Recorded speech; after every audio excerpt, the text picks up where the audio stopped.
اعوذ باللہ من الشیطان اللعین الرجیم بسم اللہ الرحمن الرحیم۔ السلام علیکم یا علی مدد۔ مومنین و مومنات کی خدمت میں ماہ رمضان کریم کے 11ویں دن کی دعا اور اس کی فضیلت لے کر آئے ہیں۔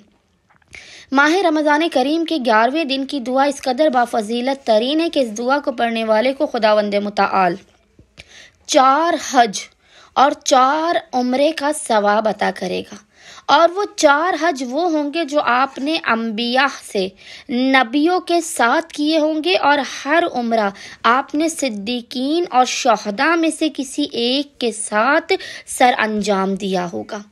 ماہ رمضان کی 11ویں دن کی دعا کی اس قدر فضیلت خداوند متعال اپنے نافرمان بندوں کی نافرمانی کو معاف کر دیتا ہے، اپنے غیظ و غضب کو ان سے دور کر دیتا ہے، ان کی فریادوں کو سن لیتا ہے۔